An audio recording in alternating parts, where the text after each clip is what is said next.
right. Hey, guys, I got to tell you, Bergdahl's an outrage, but this thing with government snooping and utilizing your cell phone carriers and a direct pipe into them, no oversight from anyone who's supposed to be protecting you, no oversight and protection from the courts. Listen, guys, this is absolute tyranny here. Vodafone's report is detailed, and it talks about Europe, Africa, Asia.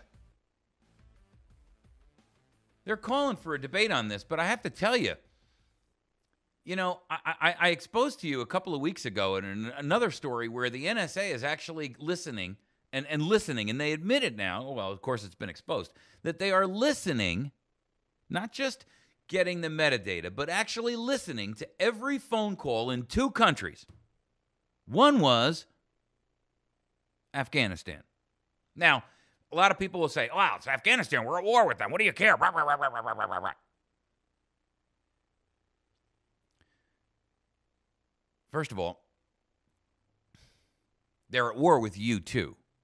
So if you believe that being at war justifies abuse, then you've got your answer. That's why they're listening to you too. And if you think that they have the ability to track the people in Afghanistan and the individuals in Afghanistan the way they've got the ability to track you, you're dreaming. They don't even have birth certificates and social security numbers over there. Their medical records aren't available for access to be stored, to be later used as an enemy's database list. Are you dumb? The second country was in the Bahamas. Now, when was the last time we saw a Bahamian who came over here with a suicide vest on? It ain't about terror. It's about the DEA, who gave the NSA access to their pipe so that they could capture everything. Every phone call they listened to. Every one. Every phone call, folks. Don't tell me it can't happen. Don't tell me it's not happening. Don't tell me the technology isn't advanced enough. Don't tell me we don't have the computing power for all that. You're full of crap. We not only have the computing power for that, we have the storage capacity for every phone call made. All of it. The NSA came out well over a year ago and admitted that they had, for $300, 300 measly dollars, they could produce and gather everything about you. Because when it's stored as text, ladies and gentlemen, it's compressible beyond comprehension. They can store your entire life for $300. And that was a year and a half ago. And let me tell you something. At the current price of hard drives, the price of this stuff is dropping so rapidly that it's probably down to $150 now. You can get a 3 terabyte drive out there for less than $100. 3 terabytes. Your life is not 3 terabytes in size, trust me. Even if you take all of your medical records, all of your purchase records, all of your banking records, all of your information from what you text and email and write,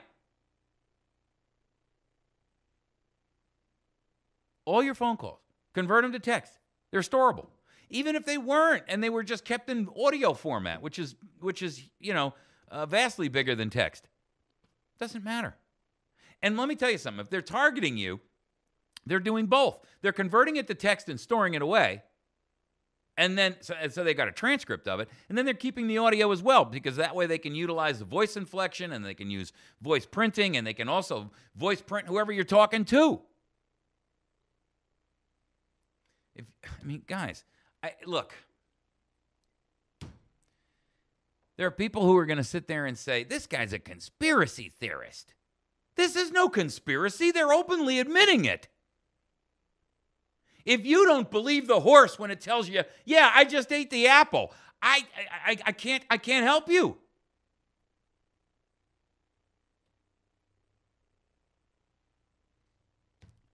When the bank robber admits he robbed the bank, why would you argue with him?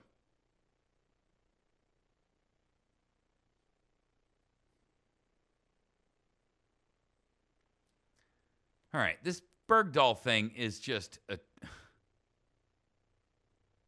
Oh, and by the way, before we get off this thing with the NSA, because and there's an article I posted up on our Facebook page this morning. A judge has ordered the NSA to stop destroying evidence. For the third time! 3 times. 3 times. This judge has ordered the NSA to stop destroying evidence, and they will not. Ladies and gentlemen, they have no respect for a federal judge who's ordered the government to stop destroying national security agency surveillance records that could be used to challenge the legality of the spying programs in court. When a judge has got to say that 3 times, ask yourself. I mean, look, if you were told by a judge, because you were running a business, you're under investigation, and if you destroy any computer records, if you shred any files, you're going to jail, you can bet your bottom dollar you would. They wouldn't even bother with all that. They'd just come in and seize it all. But the NSA, no problem. We'll just keep doing what we want. That judge can go to hell.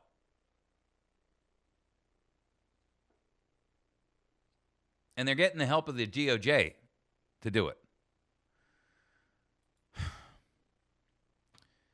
You know, what we're seeing here is a complete and utter and total breakdown of everything that our nation has ever stood for. This thing with Bergdahl releasing these people, I mean, guys, you got the president coming out saying it was a unanimous decision in my government to swap the Taliban, these 5 Taliban terrorists, for Bergdahl. I mean, folks, on the subject I'm going to let you hear it yourself. There is real confusion, and we're hoping you can clear up this one point that arose last night and today.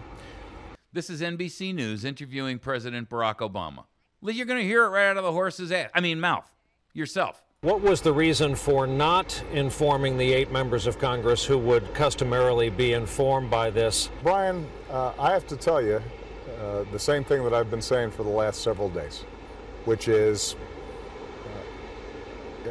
we have a rule, a principle, that when somebody wears our country's uniform and they're in a war theater and they're captured, we're going to do everything we can to bring them home.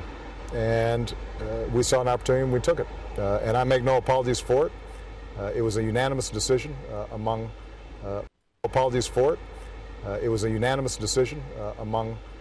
my principals in my government. It was a unanimous decision among my principals and my government?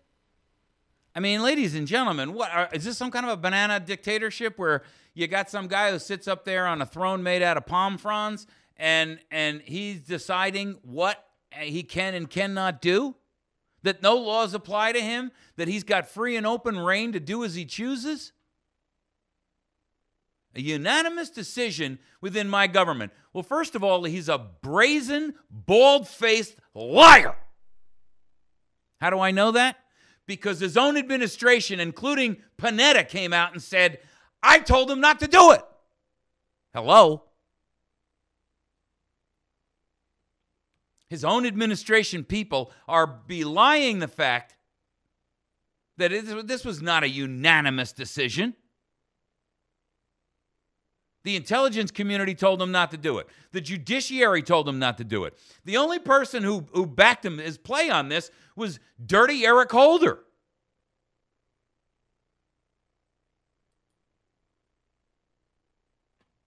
Now he's coming out and saying, well, the Taliban threatened to kill Bergdahl. You know what? I'm so tired of on-the-fly excuses. The Taliban had threatened to kill him.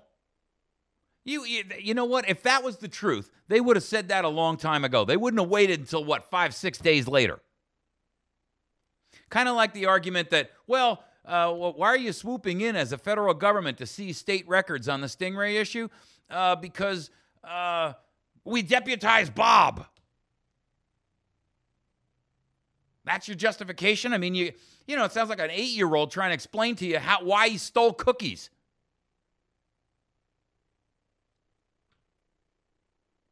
Well, we had to get him. He was threatened. They were going to kill him. Let me tell you something. They were holding this punk for 5 years. If they were going to kill him, they would have killed him. They wouldn't have wasted the food on him. Number one. Number two, you'd negotiated millions of dollars, and they knew exactly how valuable he was. They weren't going to kill him.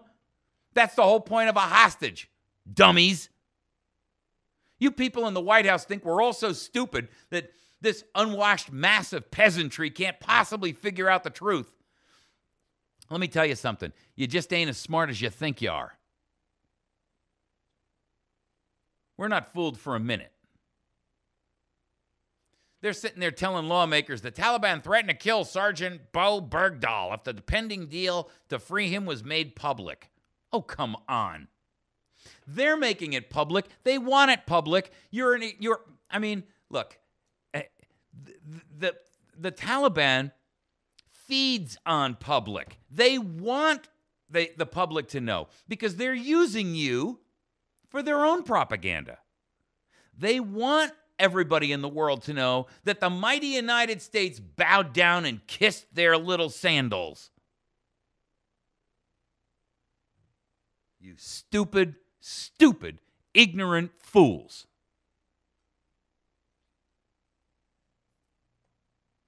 These are Senate aides that are coming out here. And by the way, there's a bunch of congressional offices that have come out and said the same thing. It's not just limited to one or two. The whole bunch of them were told that. The U.S. obtained credible information that if anything about the swap was public, Bergdahl would be killed. Oh, really?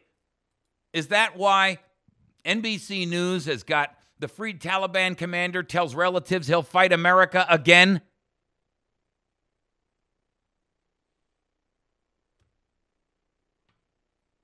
I am so tired of being lied to by the people that allegedly are supposed to be our leadership and our representatives and our protectors. I can't take much more, folks. What are you not seeing about this that leads you to believe that we can continue on in this frame of mind? What leads you to believe that we can continue on politically, socially, fiscally, economically, industrially, spiritually?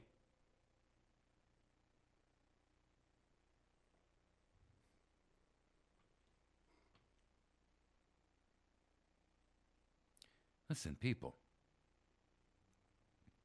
this thing has gone so far over the edge. I don't think most Americans realize actually the scope and the depth of the depravity that has become what we construed and believed to be our nation. This is no longer a nation under the rule of law or operating in some format or some manner of quantifiable justification for its actions.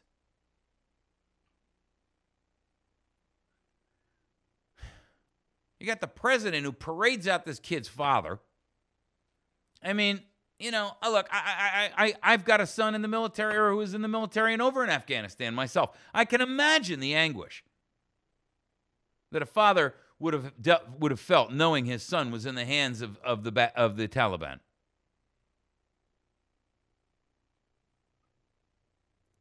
But now they're investigating him because, quite frankly, the guy, you know, went off the deep end himself.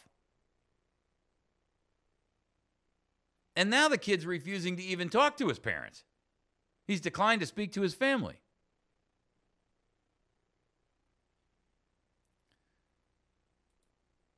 See, the real problem here, folks, is that we are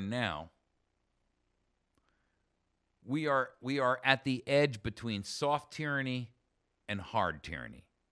That's what this is coming down to.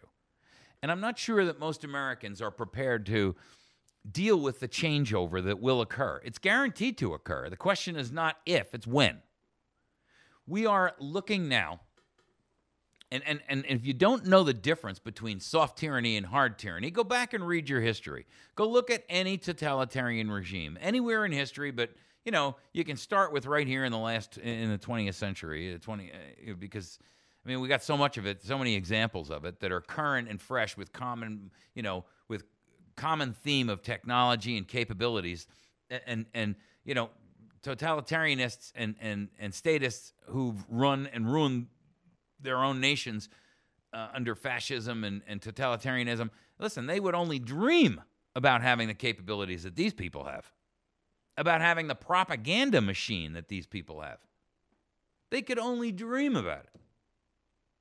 So whatever you read, however long it takes you to gather the concept that this can happen overnight here. It's already happening. Listen, everybody points to Stalin and Mao and Hitler, right? Okay, great. But there are plenty of other instances of other regimes that have done the same thing. I mean, you don't have to look that far, and you don't have to see that kind of scale to see it happen over and over and over. Look at Sarajevo. Do you know Sarajevo, just before the war over there in Kosovo, just before, it was the jewel of the ex-Eastern Bloc countries. In fact, they had the Olympics there. It was a beautiful, magnificent city. In a matter of literally 2 years, it went from a beautiful, iconic city full of high technology and culture and museums and stores it looked like Beirut. You had snipers sitting up in the building shooting at women when they were trying to walk over to get a loaf of bread to feed their kids. People couldn't go to work for fear of being assassinated in the street by their fellow countrymen all over, it was genocide and ethnic and religious issues, but it doesn't matter what the issue is. You see, all of those issues are nothing more than excuses for totalitarian power grabs. That's all it is. It has nothing to do with anything else. That's why Islam is not a religion. It's a political system hidden behind the facade of a religion so that it has justification for its existence.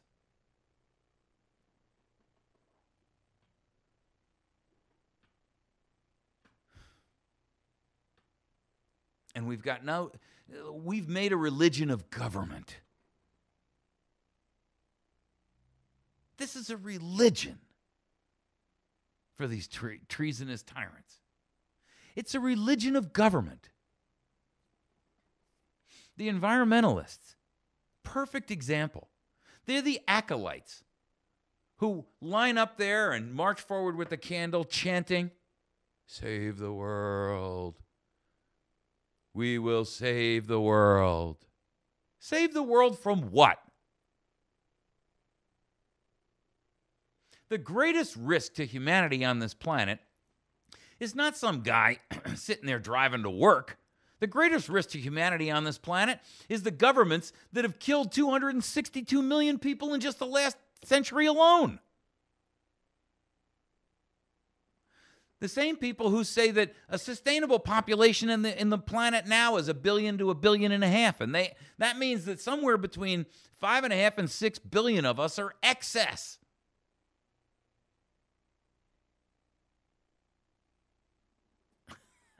You gotta be kidding me. Don't you see that?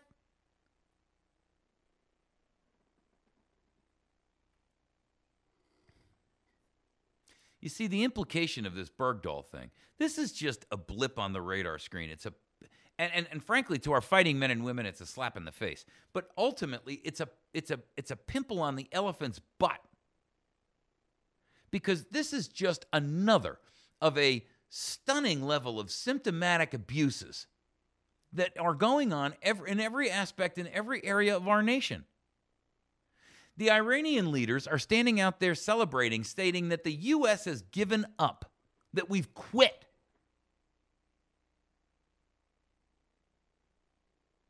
They were watching what they're doing here. It's not just the Taliban. You got Susan Rice coming out there. Our leadership is unmatched. What? I mean, this is beyond insane. Listen, would you, I'm just going to put it real straight. Would you sit in a room and listen to someone tell you that someone that the world, openly despises and is disgusted by. You can pick who it is. You could pick somebody who's a mass murderer, right? Let's say, what's that guy's name down in Florida there? Bundy, what the heck is his name? He was a mass murderer. Or Charles Manson or somebody like that. Or this guy Gosnell, who was, running this abortion horror movie scene. I mean, would you sit in a room with someone who was sitting there with a group of people at a table who were all sitting there trying to defend that person? I mean, who would sit there in their right mind and try to defend Jeffrey Dahmer and say, he's a good man, he's unmatched in his... What? Who would sit there and try to defend Adolf Hitler? He was a good man. He was unmatched in his leadership. We have unmatched leadership in Adolf Hitler. Are you out of your flippin' mind?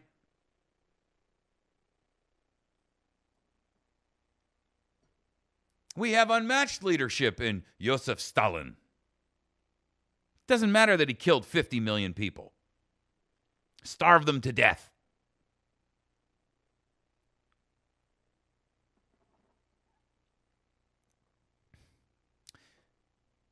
It's insane to listen to people like that. Why would you subject yourself to that? That's indoctrination. You got Susan Rice standing out there. I mean, look, this woman has so little credibility. I mean, I don't know how she goes home at night, and I mean, I can only imagine what the conversation must be like when she gets home. And her husband says, "Hey, honey, how was your day?" I mean, it's almost like a sitcom. Well, I lied to America again. I told them another bald-faced lie. I gave myself a reputation as a person who could lie about what the color of the sky is when they're standing outside with me.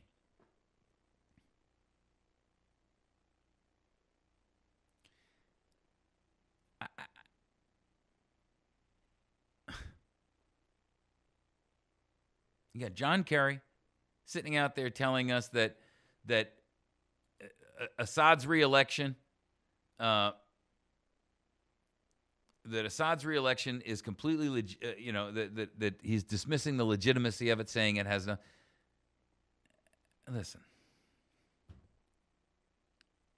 there is nothing that comes from the mouths of these people. Nothing that you can trust or hang your hat on or believe in. It is all lies, abuse, and it's tyranny. And if they would lie to you about the most inconsequential things, then what makes you think they're telling you the truth about the big stuff? The NSA spying scandals, the IRS, the Fast and Furious, Benghazi.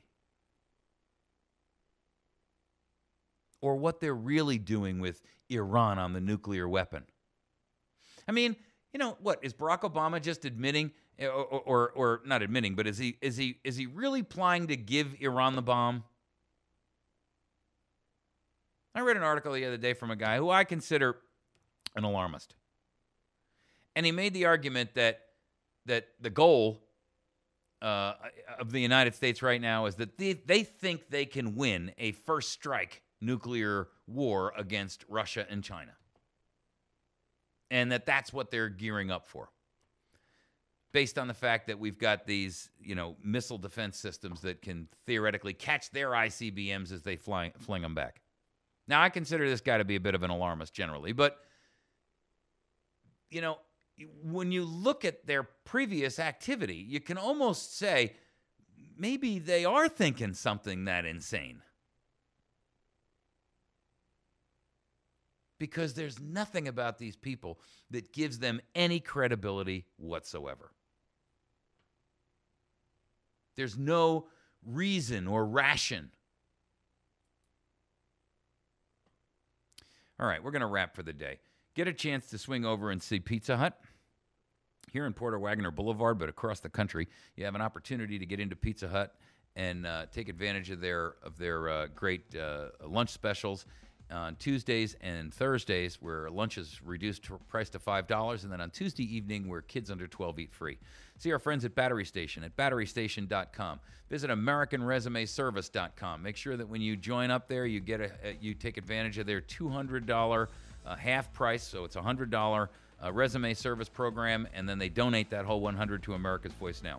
See our friends at AtlasSurvivalShelters.com, SurvivalByPreparedness.com, and SpringCreekBeef.com for all natural grass-fed beef. We'll see you tomorrow morning. God bless.